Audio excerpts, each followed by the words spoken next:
안녕히 계십시오. 네, 안녕히 계세요. 가보겠습니다. 네, 감사합니다. 너무 과분하게 소개를 해주셨는데 어떤 기준으로 핫한지는 모르겠습니다. 일단 생긴 거로는 핫한 것 같은데 다른 거는 잘 모르겠습니다. 예, 어쨌든 여러분 만나 뵙게 돼서 감사드립니다. 오늘 교회학교 교사분들도 계시고 또 학부모도 계실 텐데 여러분 다음 세대에게 가장 중요한 신앙교육의 주체가 누구라고 생각하십니까? 누구죠? 부모. 예, 부모 한번 손 들어보십시오. 부모. 난 부모다. 예. 난 교사다. 나머지는 에라 모르겠다. 그냥 한번 들어보세요. 예, 뭐 이것도 저것도 아니고. 예, 맞습니다. 부모이죠. 근데 아이러니하게 세상에서 가장 어려운 직업, 직종, 분야를 꼽으라면 저는 부모인 것 같아요. 제가 아이가 셋 있거든요. 제가 외아들의 장손입니다. 이렇게 딱 보시면 뼈대 있는 집안을 자란 것 같잖아요. 그래서 뼈대가 굉장히 굵습니다. 그래서 제가 아들을 낳을 때까지, 하나님이 주실 때까지, 그래서 첫째를 아이를 가졌을 때 이제 둘은 미국에서 유학할 때 낳았습니다. 병원에 갔더니 큰 기대를 하고 갔는데 걸 그러더라고요. 그래서 두 번째를 낳았는데 또 걸 그러더라고요. 그래서 우리는 다 끝났다. 이제 자식 더 안 난다. 하나님이 주신 건데 가장 귀한 거 주셨겠지. 그리고 이제 한국에 왔는데 하나를 더 낳았습니다. 진짜 하나님께서 어떻게 저의 가족의 사정을 잘 아시고 이번 마지막 셋째는 또 딸을 주셨습니다. 그래서 제가 딸만 셋입니다. 근데 첫째는 아들 같은 딸이고요. 둘째는 여자 같은 딸이고 셋째는 요물이에요. 애들 키울 때 제일 그러니까 제가 뭐 우리 직장 생활 하시는 분들 아시겠지만 어려운 게 많잖아요. 근데 가장 어려운 걸 꼽으라면 진짜 아이들 키우는 것 같아요. 이 아이들을 어떻게 키울까? 특히 사춘기를 지낼 때 정말 쉽지 않거든요. 사춘기에 자녀를 둔 분 한번 손 들어 보실래요? 죄인들입니다, 다. 예. 그죠? 내가 전생에 무슨 죄를 져서 맨날 가슴을 치면서 그러잖아요. 애가 말을 안 들을 때. 그죠? 예. 얼마나 말을 안 듣냐면 여러분 뭐 들어보셨는지 모르겠지만 어떤 초신자가 교회를 왔어요. 그래서 목사님 제가 처음 교회를 다니는데 뭐부터 했으면 좋겠습니까? 그랬더니 목사님이 새신자 말고 초신자, 정말 초신자, 처음 믿는 사람. 그러니까 성도님 성경을 1년 동안 일독 한번 해보세요. 그러면 성경을 읽으시면 됩니다. 그랬더니 이분이 순종한 마음으로 1년 동안 성경을 쫙 읽고 오셨어요. 1년 후에 와갖고 목사님 제가 성경을 다 읽었는데 한 가지 이해가 안 되는 게 있다. 다 이해가 됐는데 뭐가 이해가 안 되냐 그랬더니 100세 때 아브라함에게 하나님이 아들을 주셨잖아요. 근데 그 주신 아들을 하나님이 다시 데려가잖아요. 가려고 했잖아요. 그러니까 100세 때 아들을 주시고서 데려가려고 하는 하나님도 이해가 안 되고 그렇다고 거기에 순종하는 아버지 아브라함도 이해가 안 된다는 거예요. 솔직히 여러분의 일이라고 생각하면 한번 들어보십시오. 그 이해가 되세요? 남의 일이니까 100세 때 아든 거나 상관없이 그냥 바치겠다 그러지, 그죠? 예, 이해가 안 된다. 그랬더니 목사님께서 자녀가 혹시 몇 학년이냐 그랬더니 5학년이라 했더니 2년만 기다리면 아브라함의 마음을 아실 거다. 화제로 드리고 싶고 속죄제로, 화목제로, 제사로 불태워 드리고 싶은 마음이 한두 번이 아닐 거다.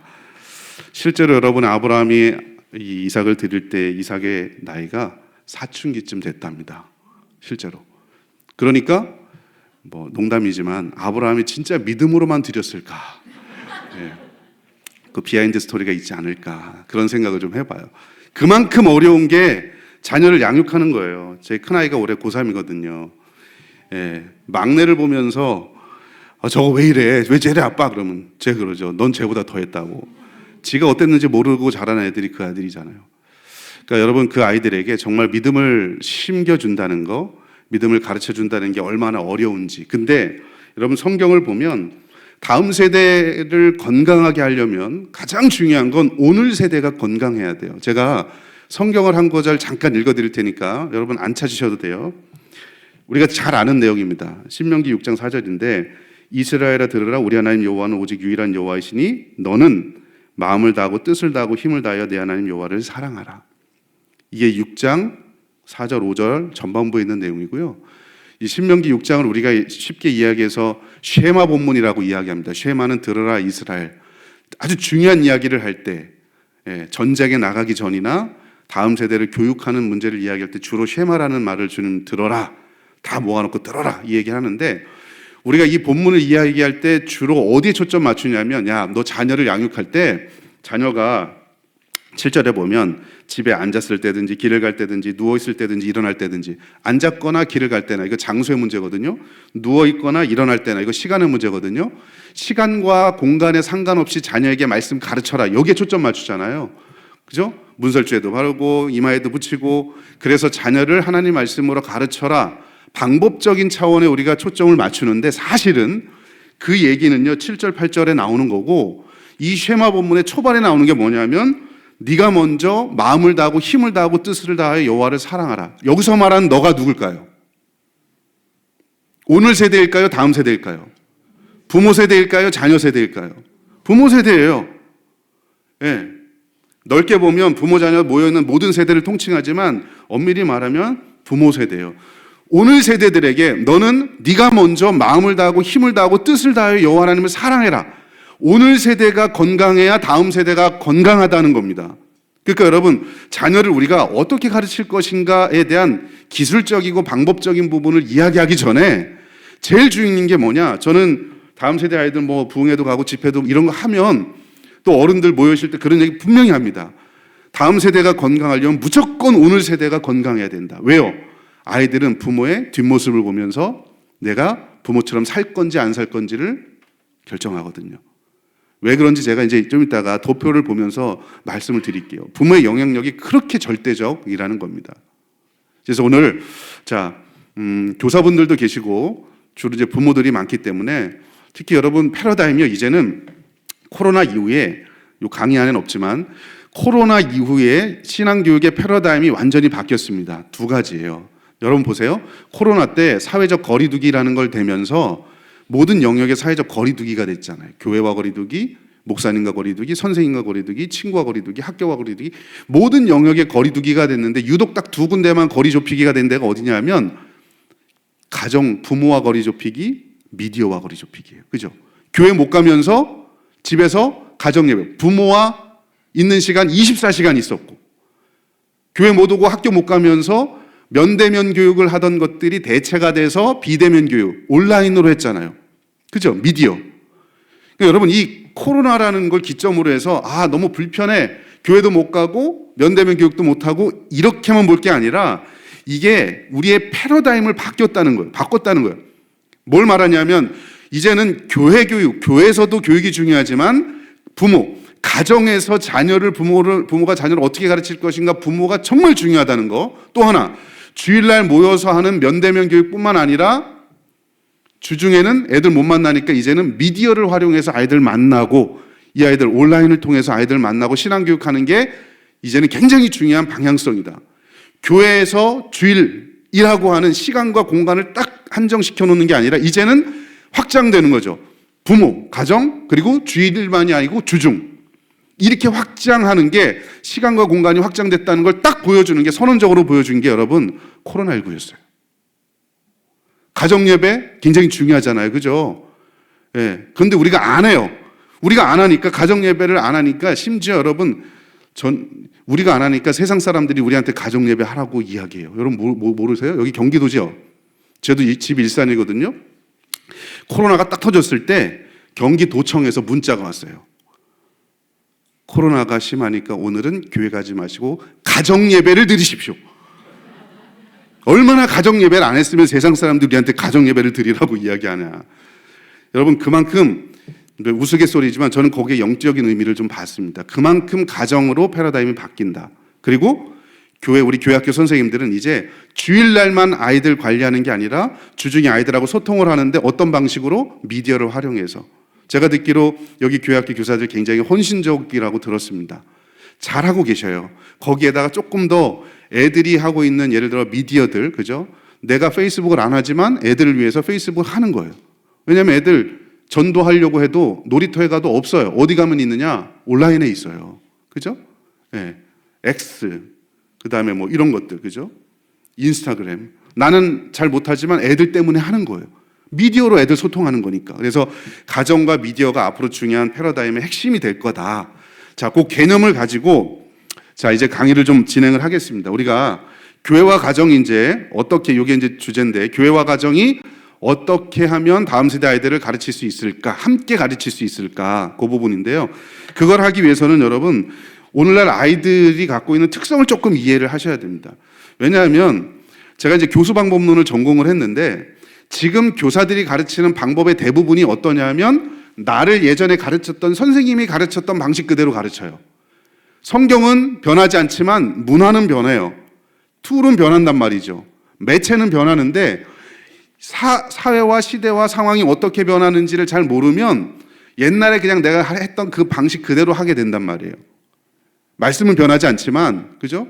우리 기독교 교육의 중요한 목적이 뭐냐면 변하지 않는 말씀을 변화하는 시대에 어떻게 전할까? 이게 과제예요. 그러니까 변하지 않는 말씀이라고 하는 상수, 그러나 변화하는 시대라고 하는 변수를 어떻게 잘 이해하느냐도 굉장히 중요한 이치고 원리예요. 애들한테 신앙이 성장하려면. 그러려면 여러분, 제가 한 4-5가지 다음 세대 아이들 특징, 세대의 특징을 좀 가지고 왔는데, 여러분 지금 첫 번째가 뭐냐면 인공지능 세대예요. 알파 세대, 그죠? 여러분, Z세대라고 부르잖아요. 보통 우리 MZ세대. 이 아이들은 2010년도 이전에 태어나온 사람들을 Z세대라고 부르고 2010년도 이후에, 그러니까 중학교, 초중반 요 아래 애들은요 알파 세대라고 불러요. 예, 달라요. Z세대는 디지털 네이티브고요. 알파 세대는요 AI 네이티브입니다. 인공지능 네이티브들이에요. 그러니까 지금 나온 애들은 인공지능 시대에 태어나오는 거예요. 그럼 여러분, 인공시대에 태어나온 이 아이들에게 인공지능을 사용하지 않을 수 없어요. 어떻게 하면 그럼 인공지능을 활용해서 이 아이들을 잘 가르칠까? 문제 해결력을 잘 길러주는 방향으로 우리가 가르치고 기계들을 활용해서 이 아이들을 어떻게 가르칠까? 이런 고민해야 돼요. 또 아까 말씀드린 대로 비대면에 익숙한 아이들이잖아요. 면대면 교육은 교회에서 하지만 주중에는 비대면 교육으로 온라인 기기들을 활용해서 이 아이들을 어떻게 우리가 접근할 것인가.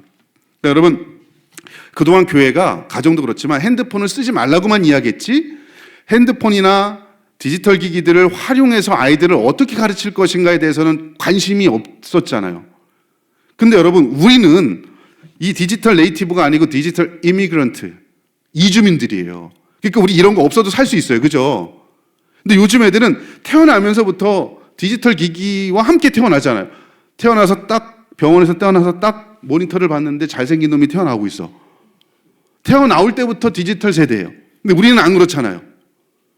심지어 저는 집에서 태어났습니다.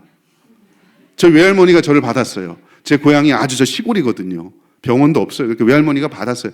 그러니까 디지털 기기가 있으면 편하지만 없어도 살 수 있어요. 우리는 네이티브가 아니고 이미그런트, 이주민들이니까. 근데 지금 아이들은 디지털 원주민들이에요. 비대면 관계에 익숙해진 아이들이죠. 그런 아이들에게 비대면도 하지만 인격적으로 어떻게 대화할 것인가. 이것도 되게 중요한 부분이고요.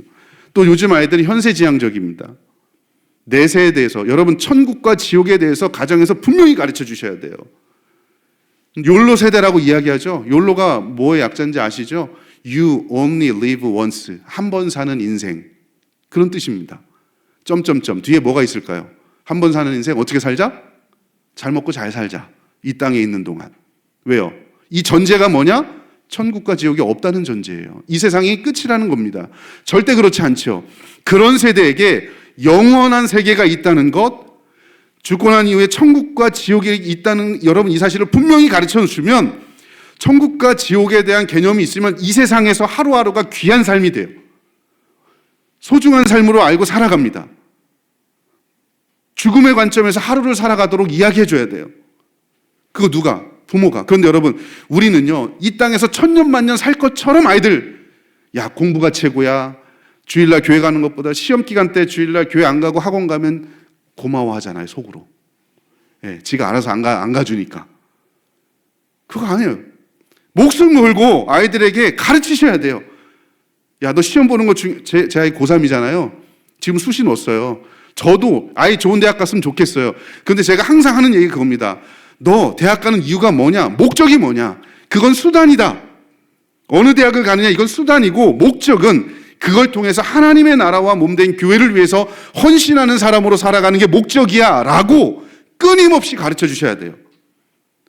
한 번 사는 인생 내가 여기서 잘 먹고 잘 살지가 아니라 영원한 세상을 향해서 나아가는 나그네 인생이라는 걸 가정도 부모도 교회 학교도 가르쳐 주셔야 돼요. 여러분 그거 어디 가도 안 가르쳐요. 다 죽으면 끝이라고 이야기하지. 교회밖에 없습니다. 믿는 가정밖에 없습니다. 그거 하라고 우리 생명을 연장시켜 주시는 거예요. 네. 왜 우리가 지금 오래 살고 있는지 아세요? 그거 가르치라고. 여러분 죽기 전에. 자기중심적인 아이들에게 공동체성이 무엇인지 가르쳐줘야 되고, 의미를 모르고 살아가는 지루한 일상, 여러분 청소년의 가장 큰 문제가 바로 이거예요. 제가 예전에 미국에 있을 때 라디오를 들으면서 가는데 청소년 사역자가 나와서 질문을 해요. 당신이 듣기에 요즘 아이들의 가장 큰 문제가 뭔지 아냐? 그랬더니 뭐 핸드폰이 문제고 이것도 문제고 그랬더니 아니래. 보링이래요. 지루함이래요. 지루함이란 게 뭘까요? 의미를 모르는 거예요. 의미. 여러분 아이들이 이 세상에서 살아가는 이유와 목적과 의미가 무엇인지 가르치고 계십니까? 교회에서 가정에서 분명하게 여러분 가르치고 계십니까? 그거 하는 게 오늘 세대의 목적이에요. 네, 그걸 교회에서 하니까 주일학교인 거고, 그걸 가정에서 하면 가정신앙교육, 그걸 주중에 학교에서 하면 기독교 학교교육이 되는 거예요. 내가 왜 이 세상에 사는가? 누구를 위해서, 뭘 위해서 살아가는가? 의미지향적인 교육을 여러분 반드시 시키셔야 돼요. 학원에 1시간 갔다 왔으면 적어도 1분이라도 아이들하고 뭔가 하셔야 돼요. 의미 있는 신앙교육을. 그게 우리 부모에게 맡겨준 중요한 사명입니다. 왜 그러느냐? 여러분 전 이 그래프를 볼 때마다 가슴이 뜁니다. 그리고 마음이 무겁습니다. 무한한 책임의식이 막 생깁니다.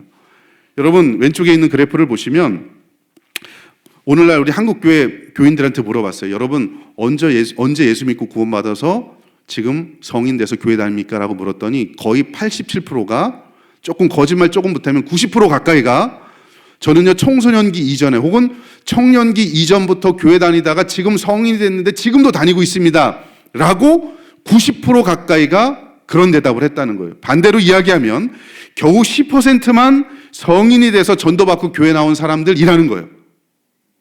한번 여러분 손 들어볼게요. 나는 성인이 돼서 대학 다 졸업하고 그때부터 교회 다녔다. 한번 손 들어보실래요? 얼마 없죠? 나머지는 나는 청년부 요 이전에 교회 다니다 온 사람들이다. 대부분이죠. 나머지는 난 아직도 절에 가고 있다. 대부분 그래요. 여러분 근데 이걸 보면서 거의 90% 가까이가 청소년기 혹은 청년기 이전에 신앙을 가졌던 사람이 성인이 돼서도 교회를 다닌다? 여러분 그러면 청소년기, 청년기까지 가장 많은 상호작용을 하는 대상이 누굽니까? 교회에서는 교회학교 교사요, 가정에서는 부모입니다. 부모에게로부터 부모 품 안에 있는 동안에 신앙교육을 받고 예수 그리스도를 인격적으로 만났느냐 그렇지 않느냐가 내 자녀와 손주가 성인이 돼서 신앙을 계속 가질 거냐 아니냐를 결정하는 가장 중요한 요소가 된다는 겁니다. 여러분 품 안에 있을 때예요. 저는 가슴이 뜁니다. 지금도. 이 그래프를 보면 지금 제 큰애에게는요 올해가 마지막입니다. 제 품 안에 있는 마지막 기간이에요. 이 아이가 세상에 나갔을 때 정말 스스로 독립적인 신앙을 가지고 살아갈 수 있을까? 그때까지 부모가 이 아이에게 하나님 중심적인 가치관을 제대로 가정에서 심어줘야 되는데, 그러려면 뭐라도 해야 되는데, 이 시기를 놓치면 이 아이가 회심하고 돌아올 확률이 10%밖에 안 됩니다. 여러분 어떤 가능성에 여러분 승부를 거시겠습니까? 90%입니까? 10%입니까? 당연히 90%겠죠. 그럼 여러분 그걸 위해서 지금 내가 품 안에 안고 있는 이 시기를 위해서 도대체 가정에서 뭘 하고 있는가? 정말 여러분 우리 심각하게 고민하셔야 돼요.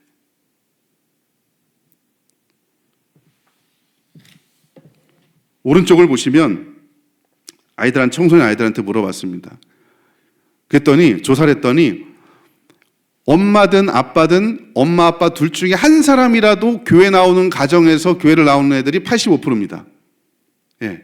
그러니까 청소년 애들은 일반적인 이쪽에 이것보다 그죠? 한 5% 더 부모가 안 나오는데 나오는 애들이 좀 있는 거예요. 그죠? 이상한 애들이 좀 있어요. 친구 따라 강남 가는 애들. 예. 그렇게 치더라도 85%가 엄마든 아빠든 엄마 아빠 둘 중에 한 사람이라도 교회 나오는 가정에서 나오는 애들이 85%라는 거예요. 이게 얼마나 중요한가.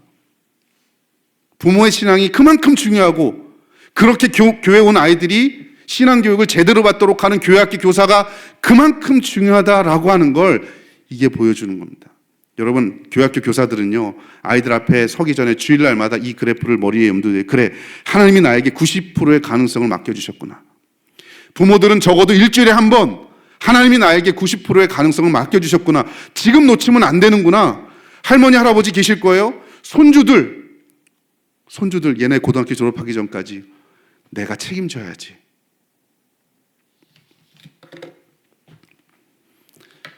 청년이 돼서도 교회를 떠나지 않았던 상위 25%를 조사를 해봤어요. 이게 이제 kidsministryscience.com이라는 거예요. 한 2, 3년 전에 통계인데요. 여기 자료를 보니까 여러분 보통 우리 한국 교회를 이야기할 때 이런 방식으로 이야기해요. 어떤 교회를 보면 유초동부가 100명 나오면 중고동부 50명, 청년부에 10명 남는다. 이게 한국 교회의 현재 모습입니다. 그러니까 유초동부에서 청년부 올라갈 때 10%만 남는 거예요. 이게 거의 통계가 거의 비슷합니다. 아마 여러분 교회는 아니기 때문에 별로 이렇게 감동이 없으신 것 같은데 대부분 그렇습니다. 여러분 그 기준에서 보면요, 청년부 올라가면서 교회 다니고 실제로 신앙을 계속 유지하는 사람들이 별로 없어요. 그런데 청년이 됐는데도 신앙을 떠나지 않았던 상위 25%를 조사했더니 5가지 특징이 있대요. 첫째는 가족이 일주일 동안 5번 이상 저녁 식사를 했다. 미국의 통계이기 때문에 한국으로 바꾸자면 여러분 식사 우리 73, 21, 21번 하잖아요. 일주일에. 그 중에 한 10서너 번 정도를 자녀와 함께 식사 같이 하는. 식사한다는 게 그냥 밥만 먹는 게 아닐 거 아니에요. 대화도 하고 삶도 나누고. 그렇게 일주일에 5번 정도 저녁 식사를 함께 했던 가정에서 자란 아이들은 청년이 돼서도 신앙을 포기하지 않았답니다. 둘째, 가족이 사역의 현장에서 섬겨본 경험이 있었다. 엄마랑 아빠랑 뭐 대사회적인 뭔가 누군가를 도와주고 섬겨봤던 봉사를 해봤던 경험이 있던 아이들은 성인이 돼서도 신앙을 포기하지 않았답니다. 셋째, 주중에 가정에서 신앙적인 활동을 뭐라도 해봤던 아이, 그게 가정예배든 뭐 큐티 나눔이든 성경 암송이든 하여간 뭐라도 부모와 함께 가정에서 신앙교육을 받았던 아이들은요, 성인이 돼서도 청년이 돼서도 신앙을 떠나지 않았다. 네 번째, 자녀가 사역의 현장에서 책임 맡아본 경험이 있는 아이들. 예를 들어 교회 왔는데 청소년부 찬양팀을 한다든지 회장을 한다든지 하다못해 줄반장을 하더라도 뭔가 책임을 맡고 섬겨본 경험이 있던 아이들은 청년이 돼서도 신앙을 떠나지 않았대요. 마지막 5번째, 부모 말고 1명 이상의 신앙적인 멘토가 있었던 아이. 그 멘토가 사역자일 수도 있고 교회학교 교사일 수도 있고 교회 집사님, 권사님, 장로님일 수도 있어요. 드물지만. 이렇게 여러분 이 중에 그러니까 이 5가지 특징이 있다는 거예요. 이 중에 여러분 제가 빨갛게 표시한 앞에 있는 3가지를 보면 전부 다 3가지가 가족 요인이고요. 가정 요인이고 뒤에 있는 2가지가 교회 요인입니다. 결국은 교회와 가정이 함께 하나의 이 아이를 정말 신앙으로 온전히 세우기 위해서 뭔가 하지 않으면 청년기를 지나면서 다 떠난다는 거예요. 실제로 작년에 여러분 자료를 보니까 교회를 떠난 성인이 돼서 떠난 아이들한테 물어봤어요. 언제 떠났냐 그랬더니 중학교에서 고등학교 올라간 이 시기, 그 다음에 고등학교에서 청년부 올라간 이 시기에 제일 많이 떠납니다. 아이들이. 중학교에서 고등학교 올라갈 때는 대학 입시라고 하는 것 때문에 우선순위를 거기에 두니까 애들이 신앙을 포기하고 청년기기 되면서는요, 세상으로 나가서 가치관의 충돌이 올 때, 세계관의 충돌이 올 때 청소년기까지 기독교 세계관으로 제대로 무장되지 않으니까 세상에 나가서 세상의 가치관에 다 무너져 버리는 거예요. 여러분 너무 두려워요. 여러분의 자녀라고 그러지 말라는 법이 없습니다. 그래서 오는 세대가 건강해야 내 자녀를 위해서 뭐라도 할 수 있는 거예요. 자, 교회도 중요하고 부모도 중요해요. 자, 여러분 부모 중에 엄마가 중요할까요? 아빠가 중요할까요? 네? 둘 다. 이래야 뭐 중간은 가지, 그죠? 누가 중요할까요? 엄마, 아빠가 중요합니다. 왜 그러냐 하면 엄마는 상수, 아빠는 변수예요. 그러니까 누구만 잘하면 된다? 아빠. 엄마는 그냥 잘해. 그러니까 아빠만 잘하면 돼. 근데 이런 강의를 하면 누가 없다? 아빠. 그래서 문제인 거예요. 여기도 보면 80%, 90% 가까이가 다 여성분들이잖아요. 이런 강의는 아빠가 들어야 돼. 반대로 이야기하면 아빠가 자녀의 신앙교육을 위해서 뭐라도 하는 가정은 이제 게임 끝난 겁니다. 네. 근데 아빠가 없어요. 우리 한국 교회를 보면 여성분들이 교회에 제일 많거든요. 그러니까 모든 종교를 들어서 해외도 그렇고 한국도 그렇고 한국이 조금 더 심한데 여성들이 종교성이 훨씬 더 강합니다. 특히 한국은 더 그래요. 왜 그런지 아시죠? 뭐가 많아서? 한이 많아서. 가부장적인 사회에서, 그죠? 시어머니한테, 남편한테, 애들한테 직장 다니다가 애기 나면 경력 단절, 한이 많아서 어디에 하소연할 데 없고 하나님밖에 없어서 주님 앞에 오는 거예요. 예. 근데 여러분 여기 보시면 미국의 USC 대학, 그 다음에 스위스 잉글센서스 조사를 보니까 아버지와의 관계도, 그러니까 엄마는 그냥 기본값이에요. 상수야. 엄마는 그냥 다 좋아, 엄마랑은. 근데 엄마랑도 좋은데 아빠랑도 관계가 높다 그러면 자녀의 종교적인 헌신도가 56%. 엄마랑은 좋은데 아빠랑 낮다? 36%로 아이가 뚝 떨어집니다. 그러니까 아빠가 잘하면 되죠. 둘째, 부모 출석도도 마찬가지예요. 여기 보시면 엄마는 그냥 다 상수니까 다 잘 다녀. 그죠? 엄마는 잘 다니는데 아빠가 안 다닌다. 성인 된 자녀가 교회를 출석하는 비율이 39%. 엄마는 잘 다니고 아빠가 불규칙적으로라도 다닌다. 62%. 엄마도 잘 다니고 아빠도 잘 다닌다. 74%. 누구만 잘하면 된다? 아빠. 근데 아빠들은 답이 없다. 대답이 없어요. 여기 나오신 분들은 진짜 훌륭한 분들이야. 예. 그럼 우리 남편은 교회 안 다니는데 어떡하지? 그러면 엄마가 아빠 역할을 하시면 돼요. 뭐 어쩔 수 없지, 어떡하겠습니까? 저희 가정이 그랬으니까. 그만큼 여러분 부모가 중요한 거예요. 여러분 일주일이 168시간입니다. 근데 애들이 교회에서 보내는 시간이 몇 시간인지 아세요? 일주일 동안? 지난 2017년도에 저희 교단에서 통계조사를 하나 했어요. 근데 아이들이 일주일 동안 교회에서 보내는 시간이요 88분입니다. 설교가 들어간 예배 65분, 66분, 1시간, 그리고 선생님하고 성경 공부 22분, 23분, 합치면 88분이 평균이에요. 2분 더 쓰면 90분이잖아요? 90분이면 1시간 반이죠. 그죠? 왔다 갔다 하는 거 30분 치면 2시간이죠? 일주일 동안 애들이 신앙교육으로 교회에서 보내는 시간이 2시간, 나머지 166시간 가정인데 아무것도 안 해.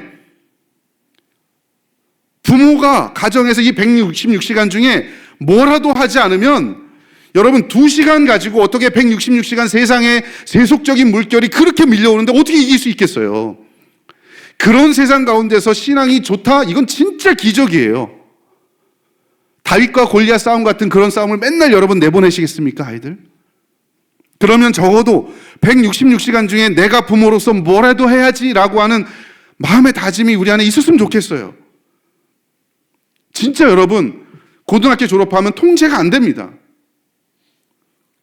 세상의 물결은 훨씬 더 강력한 세속화의 물결이 밀려와서 세계관의 충돌이 부딪히면 여러분, 사람은요, 세계관의 가치관의 충돌이 오면 항상 편한 쪽을 생각하게 돼 있어요. 내가 주일날 교회 갈까 말까? 안 가는 게 편해. 내가 11조를 해야 되는데 해야 말까? 안 하면 더 편해. 기독교 세계관이 분명하지 않으면 항상 그렇게 선택하게 돼 있어요, 여러분. 그래서 부모가 자녀를 품 안에 데리고 있을 때가 그래서 중요한 거예요. 다행히 그래도 여러분의 교회는 3040이 좀 많으신 것 같아요. 이렇게 보니까 수요일날 이렇게 젊은 분들이 교회 많이 나오시는 교회 제가 거의 못 봤습니다. 물론 연세 드신 분도 몇 분 계시네요. 네, 그분들 이제 손주를 생각하면서 이렇게 부모가 중요한데 여러분 실제로 고신총회에서 올해 초에 발표한 내용입니다. 이걸 이제 목회데이터 연구소에서 같이 조합을 했는데 다음 세대 신앙교육의 주체가 누구냐? 부모라고 인식을 해요. 근데 왜 못하느냐? 시간이 없습니다. 신앙교육 방법을 몰라서요. 이렇게 이야기해요. 여러분, 시간 없어도 시간 내야죠. 그죠? 이렇게 중요한데 여러분에게 90%의 가능성을 맡겨주셨다? 지금 놓치면 끝나는 거예요. 여러분, 부모로서, 교사로서 우리가 하나님 앞에 갔을 때 우리가 받을 수 있는 가장 큰 칭찬이 뭔지 아세요? 이런 걸 겁니다. 야, 아무개 집사야, 아무개 교사야, 너 잘 믿다가 천국 갔어. 그래, 잘했어. 이게 아니라, 야, 네가 주일학교 때 가르쳤던 그 아이가 너보다 신앙이 더 좋더라.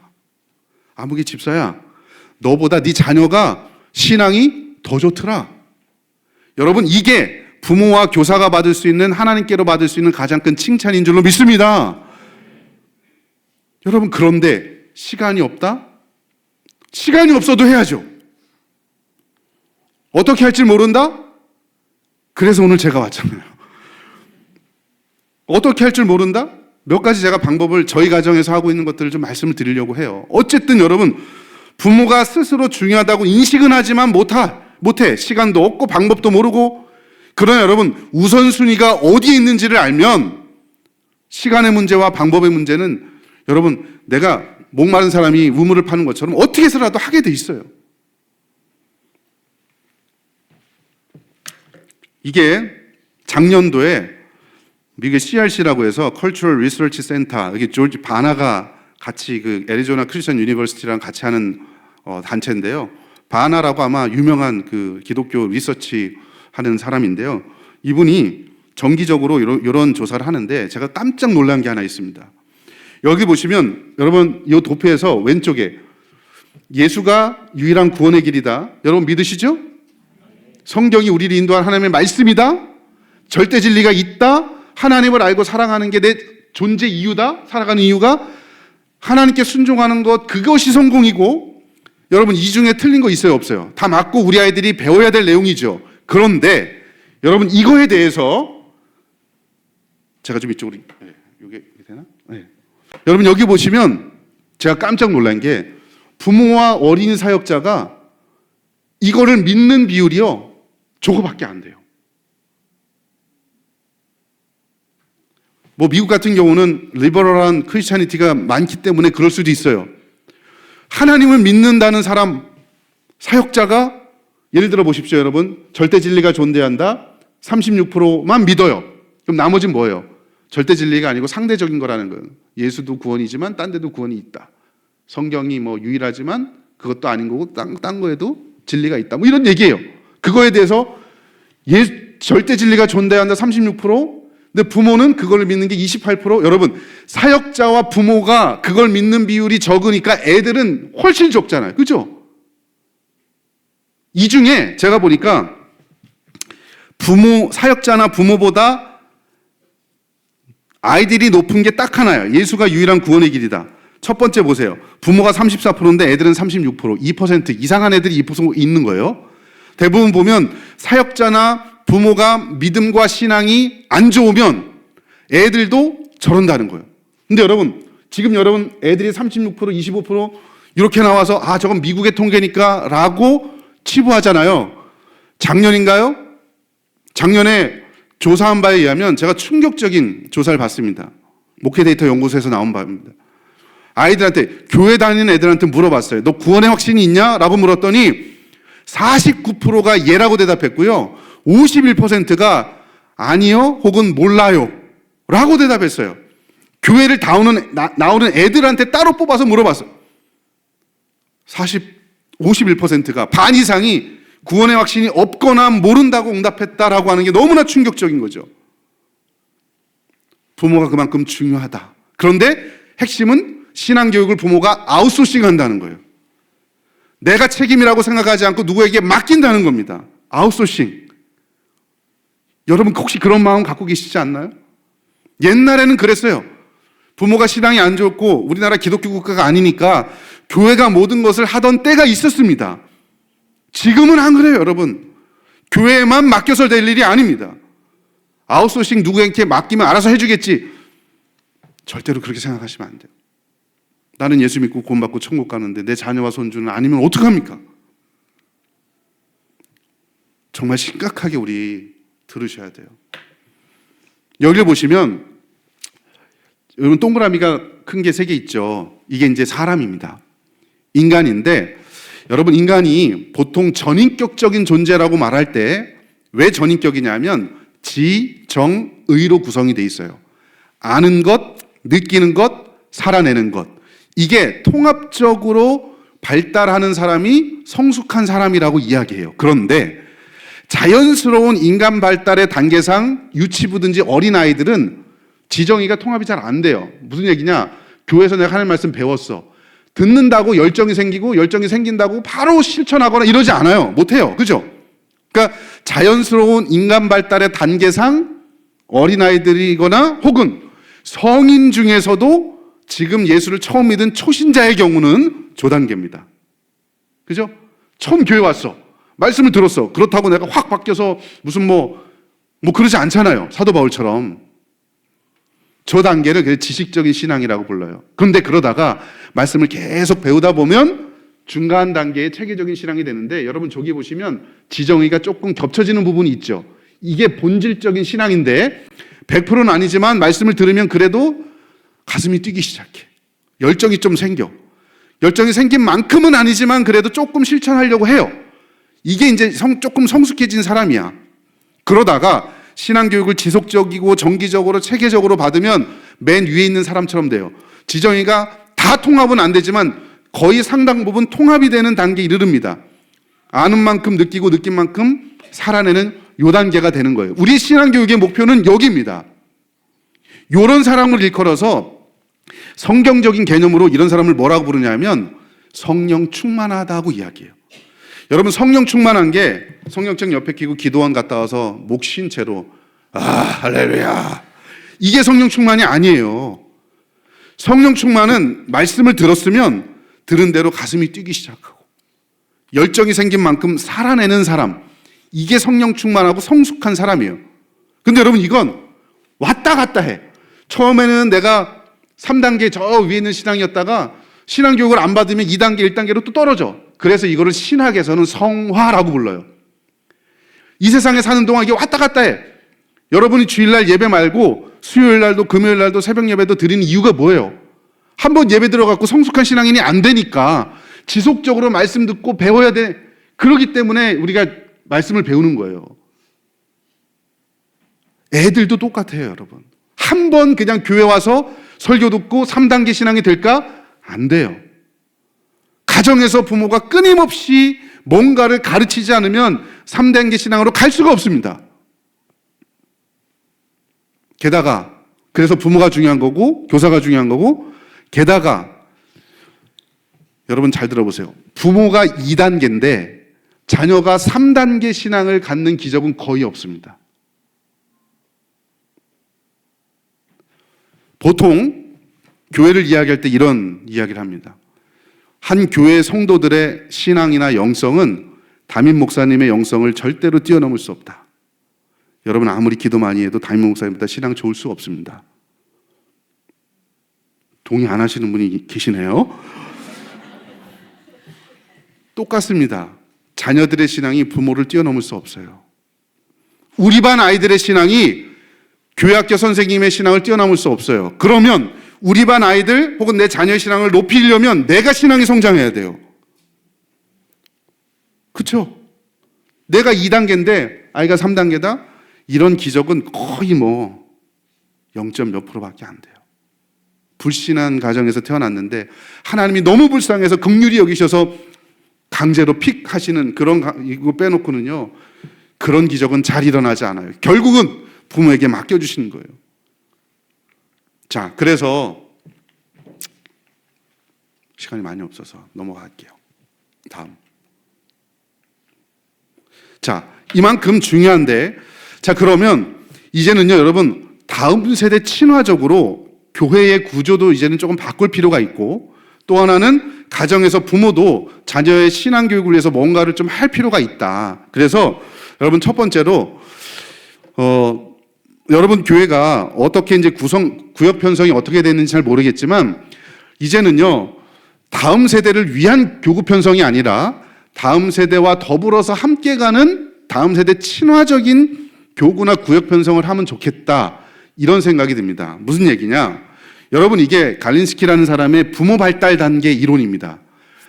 애들도 발달하지만 부모도 발달을 해요. 그러면 부모 발달 단계에 맞춰서 구역이나 소그룹 조직을 잘 만들어주는 게 필요하다. 왜 그러냐면, 여러분, 전통적으로 우리 한국교회가 가장 잘하는 것 중에 하나가 뭐냐면, 서양에는 별로 없는데 한국교회가 잘하는 것 중에 하나가 구역 예배라는 거예요. 주중 모임. 그런데 이 구역 모임은 주로 어떻게 구성되어 있느냐, 지역 단위로 돼 있어요. 우리나라 같은 경우, 그죠? 여기 뭐 위례 1동이 있고 2동이 있는지는 모르겠는데, 위례 1동, 위례 2동, 위례 3동, 이런 식으로 지역 단위로 구조가 돼 있어요. 우리 한국의 구역 조직은. 그죠? 기존의 이 구역 조직의 장점은 뭐냐? 연령대가 막 섞여 있잖아요. 장점은 구역 조직에 참여하는 그 오늘 세대 어른들을 위한 신앙교육은 좋아요. 문제는 뭐냐? 자녀와 관련된 신앙교육적 주제를 같이 나눌 수 있는 구조가 못 됩니다. 왜냐하면 그 안에는 이미 자녀를 출가시킨 권사님도 있고, 갓 결혼한 세댁도 있고, 사춘기에 자녀를 둔 사람도 있고, 다 다르기 때문에 관심사가 달라요. 그리고 권사님이 조언은 해줄 수 있지만 내가 자녀 키울 때랑 지금 자녀 키울 때 또 문화가 달라요. 그래서 자녀의 신앙교육과 관련된 이슈를 가지고 모이고 하기가 기존의 구역 조직은 쉽지 않아. 어른들은 위해서는 좋은데. 근데 만약에 이런 방식으로 쉽게 이야기하면 비슷한 연령대의 자녀를 둔 부모들끼리 묶어주는 거예요. 그러면 기존의 구역 조직이 하던 성인 자신을 위한 신앙교육 플러스 비슷한 자녀, 연령대의 자녀가 있으니까 이 아이들을 어떻게 가르칠 것인가, 그죠? 핵심 이슈들을 가지고 같이 나누기도 하고, 같이 울기도 하고, 기도 제목도 나누고, 이게 되는 거예요, 여러분. 그래서 저는 다음 세대 친화적인 교육으로 구조를 좀 바꿨으면 좋겠다. 할 수 있으면. 그래서 우리 한국에서 그래도 좋은 것 중에 하나가 구역 조직도 있지만 남녀 전도회라는 게 있어요. 우리는 남녀 전도회가 대부분 연령대 위주로 돼 있거든요. 요 두 개를 잘 엮어서 통합을 하다 보면 다음 세대 자녀 친화적으로 조직을 할 수 있고, 이 조직이 되면 그 해당 연령대에 맞는 신앙교육을 할 수 있어요. 그래야 부모가 여러분 신앙교육을 받아야 자녀를 신앙교육하지. 자녀를 양육하는 키워드가 다 달라요. 예를 들면 여러분 지금 권위형성기 있죠? 권위하고 훈계하는 건 5세까지예요. 강압적으로 얘기하는 건. 근데 여러분 청소년기가 되면 수평적 우정의 관계입니다. 친구의 관계예요. 왜 청소년기 때 부모 자녀 간의 갈등이 제일 심한 줄 아십니까? 부모가 여전히 아이를 4-5살짜리 애라고 생각하고요, 권위를 가지고 훈계하기 때문에 안 되는 거예요. 네. 게다가 부모가 요 정도 이 자녀를 청소년기 둘 때쯤 되면 여러분 애도 사춘기, 엄마도 갱년기. 그 집안은 끝장이죠. 누가 끝장일까요? 아빠. 제가 요즘 힘듭니다. 네. 막내는 이제 한국 와서 낳았어요. 얘가 6학년이에요. 터울이 좀 있어요. 우리 집사람 몸이 좀 왔다 갔다 해요. 애가 사춘기예요. 죽겠습니다. 예. 여러분, 요 시기 청소년기 때 갈등이 심한 이유가 그것 때문에 그래요. 그러면 그 시기에 그럼 어떻게 수평적인 우정의 관계를 유지하기 위해서 청소년기 때 자녀와 대화하는 법을 배워야 되잖아요. 같은 구역에서 같이 묶여 있으면 그게 돼요. 그래서 여러분 할 수 있으면 이렇게 하되, 처음부터 이게 어려우면 그냥 지금 우리 유년부, 초등부, 중등부, 고등부 부모들끼리 엄마들 한 달에 한 번, 아니면 분기에 한 번이라도 커피 브레이크, 엄마들 모여서 차 한잔하면서 같이 기도도 하고 자녀 교육, 신앙교육과 관련된 이슈도 좀 나누고, 한 달에 한 번이나 분기에 한 번 정도. 그래봤자 여러분 분기에 한 번이면 4번밖에 안 돼요. 부서에서 부모들 같이 소그룹을, 커피 브레이크 소그룹을 묶어주는, 이렇게 하든지, 아까처럼 조직이 어려우면. 아빠들은 한국적인 상황에서 직장을 많이 다니시니까 매달 하기 어려우니까 반기에 한 번 정도, 1년에 2번 정도, 6개월에 한 번 있죠. 아빠들 대상으로 데디스 톡이라고 해서, 이거 실제로 있는 내용인데요. 아빠들끼리 모여서 같이 교육적인 대화를 하도록 하는 거죠. 여러분, 아빠들 모이면 굵은 얘기를 해요. 우리 아이 학원 어디 보낼까? 이런 얘기 안 해요. 한국의 교육이 어땠고 이거 우리가 어떻게 바꾸지 뭐 이런 얘기한단 말이에요. 근데 아빠들은 방향을 잡아주고 그래도 애들한테 신앙교육 잘 시켜야 된다. 엄마는 디테일한 거를 나눌 수 있도록 이렇게 엄마 소그룹 아빠 소그룹을 만약에 이 조직이 안 되면 이렇게라도 바꿔주는 거죠. 이 구역이 편성이 되고 엄마 아빠가 훈련이 되면 그때 교회학교 교사가 이런 방식으로 성경을 가르쳐도 효과가 있는 거예요. 이게 뭐냐면 여러분 지금 교회 가정을 연계하는 원포인트 신앙교육인데 현재 한국 교회는 어떠느냐? 설교와 성경 공부가 분리돼 있어요. 그래서 분리돼 있는 데다가 설교 때도 이론으로 하고 성경 공부도 이론만 가르쳐요. 그러니까 여러분 한국 교회 교육을 이야기할 때 기독교 교육학자들이 한결같이 공통적으로 이야기하는 게 분리의 문제인데 아는 것과 사는 것이 분리돼 있고 주일과 주중이 분리가 돼 있고 교회와 가정이 분리돼 있고 제자의 직분과 시민의 직분이 분리돼 있다. 다 분리돼 있어요. 왜 그러냐면 여러분 성경 공부 시스템이 잘못됐어요. 말씀을 듣는 건 대그룹이기 때문에 개념을 딱 캐치해야 돼요. 선생님이 해야 될 건 그 개념을 다시 심어주는 게 아니고 이 개념을 가지고 일주일 동안 어떻게 살아가게 할 것인가 실천 원리를 끄집어주는 게 성경 공부예요. 게다가 성경 공부 시간이 20분밖에 안 돼요. 어차피. 그런데 우리는 교재에 묶여서 괄호 넣기, 정답 찾기. 여러분 애들이요 교회 와서 선생님이 물을 때 3가지 단어만 알면 100점 맞아요. 뭐요? 하나님, 예수님, 성령님. 그거 안다고 신앙이 좋은 거 아니잖아요. 소그룹은 실천 원리를 찾아갈 수 있도록 하는 거. 사실 제 전공이 저 부분입니다. 설교 때는 선포해주고 개념을 심어주고 소그룹 때는 실천할 수 있는 실행 원리를 찾아주고 부모가 준비되면 가정에서 그걸 가지고 일주일 동안 실천하는 거예요. 부모가 준비되니까 이렇게 돼야 아는 것과 사는 것이 일치되고 교회와 가정이 일치되는 그런 아이가 돼요. 그러지 않으면 여러분 교회 백날 다녀도 머리만 이만큼 크고요. 심장은 요만하고 손발은 요만한 가분수 애들이 돼요. 세상의 가치관이 밀려오면 다 넘어집니다. 왜요? 정답은 알고 있지만 한 번도 내가 실천하고 내 신앙으로 정리해 본 적이 없어요. 그래서 아까 이야기한 대로 청소년부에서 청년부 내려갈 때 10%밖에 안 남는다는 이유가 그거 다 떠나나가요. 그 10% 떠난 90%가 내 자녀일 수도 있다는 거예요, 여러분. 그래서 교회가 이렇게 했으면 좋겠고요. 저는 가정이 해야 될, 이제는 교회가 구조적으로 이렇게 좀 만들어졌으면 좋겠다. 그런데 여러분, 가정에서 해야 될 일도 있어요. 첫 번째, 지금 제가 설명드리는 한 10가지 정도 간단하게 말씀드릴게요. 10분밖에 안 남았습니다. 10분에 시작해서 1시간이니까 9시 10분까지 할게요, 여러분. 9시 10분 됐는데도 혹시 제가 계속 떠들고 있다. 그러면은 알아서 가세요, 그냥. 자, 가정 예배. 이게 가장 기본적입니다. 근데 가장 어려운 게 가정 예배예요. 왜 어려울까? 2가지 이유입니다. 첫째, 부모가 가정 예배를 인도해 본 훈련을 받아본 적이 없어요. 둘째, 가정 예배가 예전적인 차원을 강조하다 보니까 인도자 중심으로 하게 돼. 그러니까 애들이 재미가 없어서 안 와요. 학습자 중심으로 그래서 예배라는 말을 붙이기보단 저는 가정 신앙 활동이라고 하면 좋을 것 같아요. 신앙 교육. 예배라고 하는 순간 선포해야 되고 인도자 중심으로 될 수밖에 없어. 그럼 애들은요 참여 안 해. 이게 지금 저희 가정에서 하는 내용인데요. 저희는 찬양하고 성경 읽고 그 내용을 간단하게 설명해주고 몇 분 안 걸려요. 그 다음에 화살표 있는 거 있죠. 참여식 성경 공부. 예를 들어 이렇게 해요. 다 넘어갈게요. 감사에 대해서 배웠다. 본문이 그거다 그러면 거기에다가 전지 하나를 놓고서 야 너희들 그럼 너희들이 일주일 동안에 실천할 수 있는 감사의 내용을 실천거리를 마인드맵으로 한번 그려봐라. 그럼 지들이 그려보는 거죠 막. 그 지들이 적어요. 내가 할 수 있는 거를. 그러면 애들이 막 적고 뭐 이건 할 수 있어 없어 막 뭐 이야기도 하고 그러다가 정리가 되고 유목화해서 이렇게 그려놓고 야 이 중에 다 할 수 없으니 그러면 이 중에 우리 투표를 해서 하나만 하자.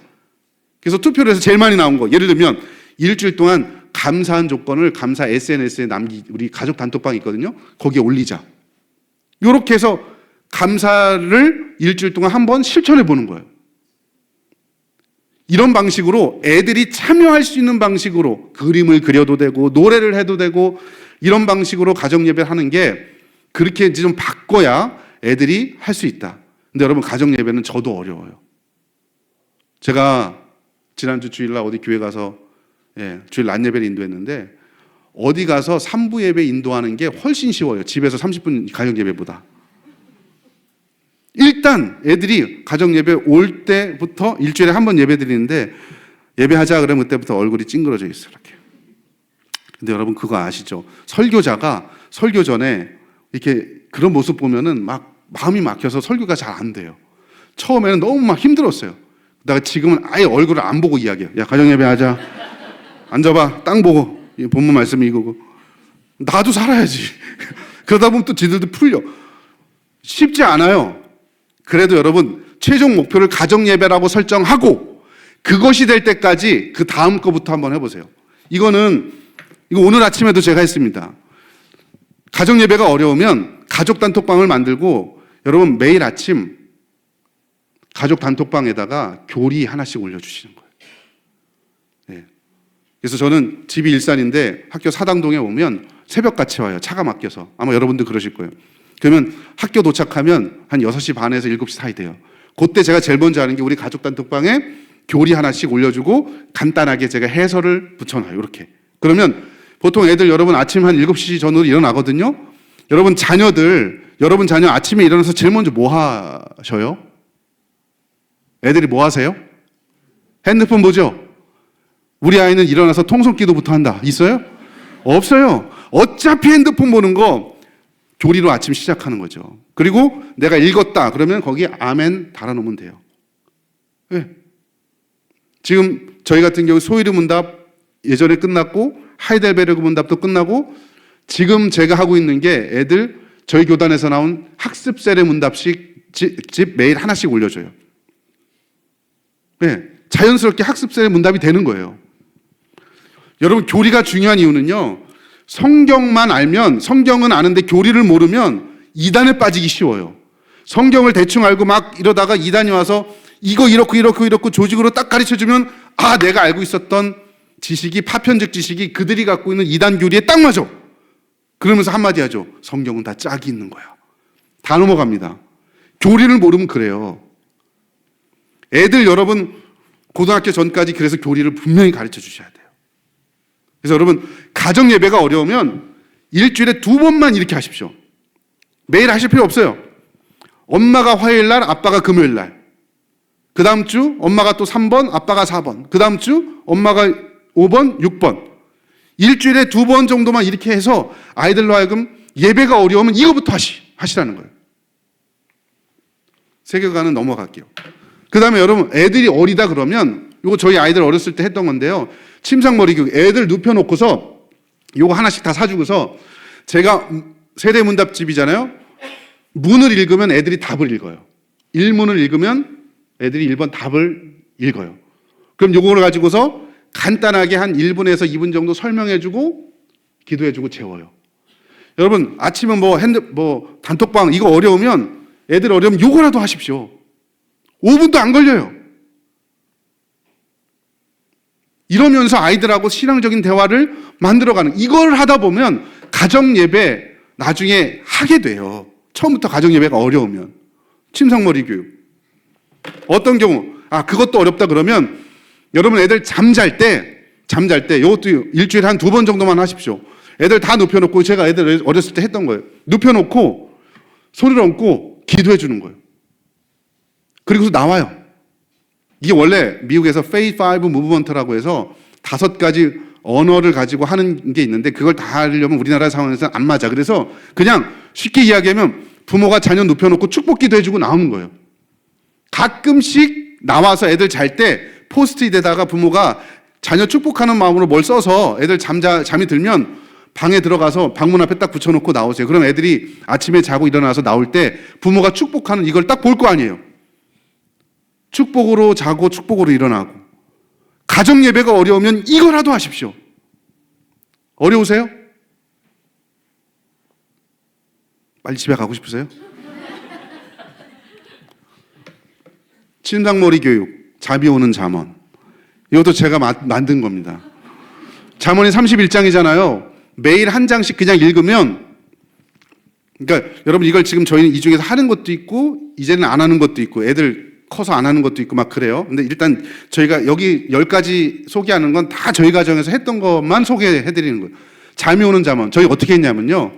매일 잠언 한 장씩 읽는데 요거는 강제가 아니에요. 예배는 무조건 해야 되는데 요거는 옵션입니다. 할 사람만 오는 거예요. 그러면 처음에 저하고 아내하고 시작을 해요.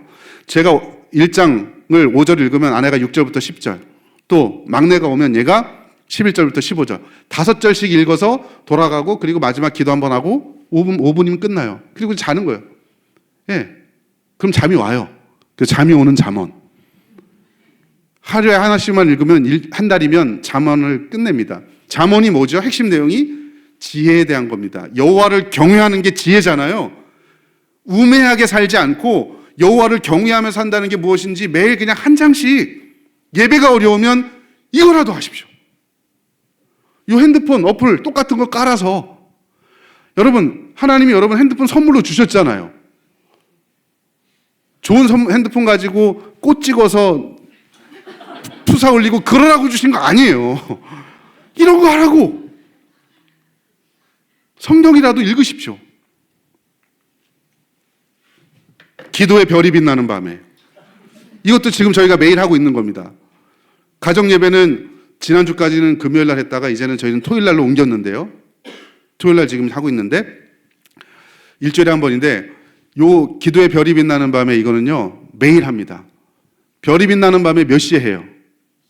10시라고 대답하신 분은 나이가 좀 있는 분들이다. 네, 별이 빛나는 밤에 누가 진행했죠? 이문세의 50대 이상. 네. 제가 그냥 붙인 거예요. 기도의 별이 빛나는 10시만 되면 제 알람이 매일 울려요. 매일. 네. 10시만 되면 자녀도 뭐든 상관없이 뭐 하다가 그냥 나와요. 무조건 기도하자 그럼 10시 무조건 나오는 거예요. 그래서 다 같이 뭐 기도 제목 나눌 때도 있고 아니면 그냥 통성 기도하고 마무리 기도한 사람이 하고 끝내는 거예요. 여러분 예배가 어려우면 이거라도 하십시오. 지금 저희가 몇 년 하다 보니까 이제는 10시 되면 알아서 기도 시간이야 그럼 지들이 그냥 알아서 나와요. 처음에는 여러분 큰애, 아까 자꾸 큰애 얘기해서 미안한데 막 짜증내면서 왔었어요. 근데 여러분 기적은 뭔지 아십니까? 얘가 고3이잖아요. 지가 갈급하니까 10시 되면 지가 문 열고 먼저 나와. 그래서 아빠 이 기도 해줘. 이 기도 해줘. 제가 그걸 보면 느낀 게 뭐냐? 부모가 흔들리지 않으면 애들은 안 흔들린다. 애들은 흔들리다가도 부모만 흔들리지 않으면 여러분 애들은 흔들리게 돼 있어요. 근데 부모가 흔들리지 않으면 흔들리다가도 다시 옵니다. 문제는 부모가 일관되지 않고 흔들리기 때문에. 그래서 여러분 이걸 하면서 제가 느낀 게 가정신앙교육은 정규성이 중요하구나. 정규성. 애들이 안 올 때도 있어요. 학원 갔다가 못 와요. 그러면 저하고 아내만 둘이 그냥 기도합니다. 그러다 보면 기도하고 있으면 기도하는 중에 문 여는 소리가 들려. 그럼 지들 방에 들어가서 좀 이따 뭐 안에서 하든지 나오고, 아 열심히 무조건 기도하는구나. 이게 그냥 몸에 배는 거예요. 정규성. 예배가 어려우면 이것부터 시작하십시오. 지금은 안 하지만 밥상머리 교육.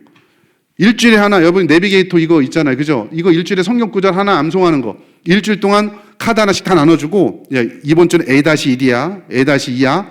나눠주고 일주일 동안 외우는 거예요. 그리고 수요일 날 저녁 먹기 전에 다 같이 모여서 요거 같이 암송하고 기도하고 먹는 거. 예배가 어려우면 이거라도 하십시오. 어려우세요?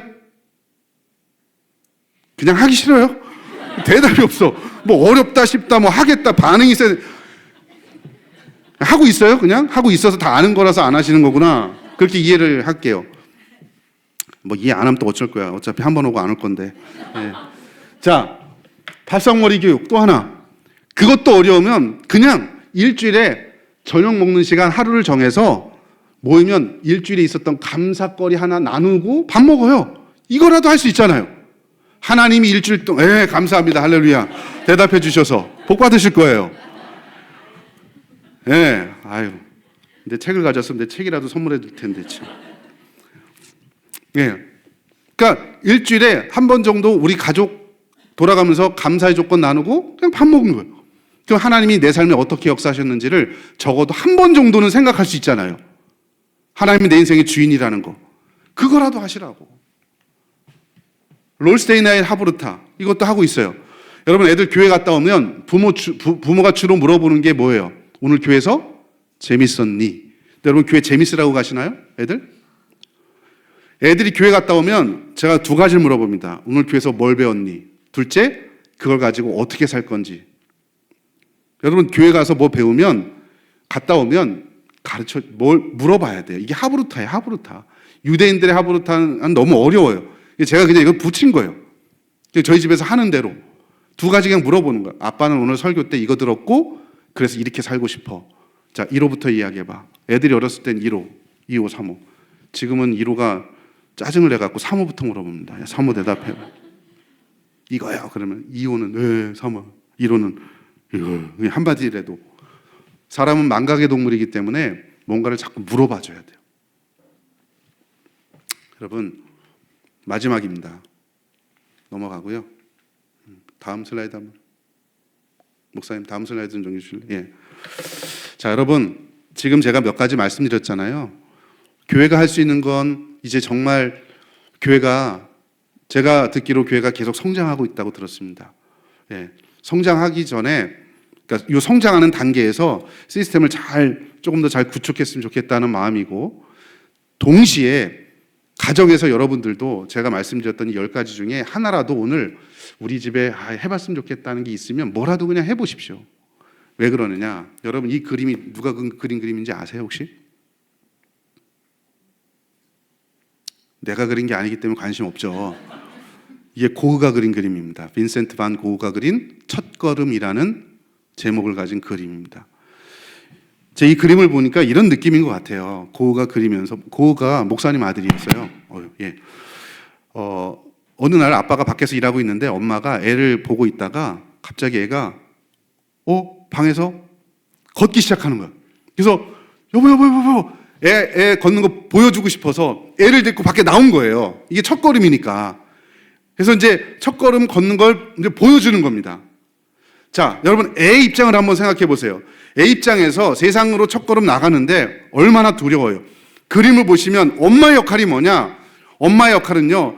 괜찮아? 무섭지? 엄마가 옆에 있을 거야? 넘어져도 엄마가 일으켜 줄 거야? 걱정하지 마. 이게 엄마의 역할입니다. 힘들지? 엄마가 같이 기도해 줄 거야? 하나님이 너와 함께 하실 거야? 엄마가 같이 새벽마다 기도하고 있어. 널 위해 간구하고 있어. 이게 엄마의 역할입니다. 아빠는요. 기준입니다.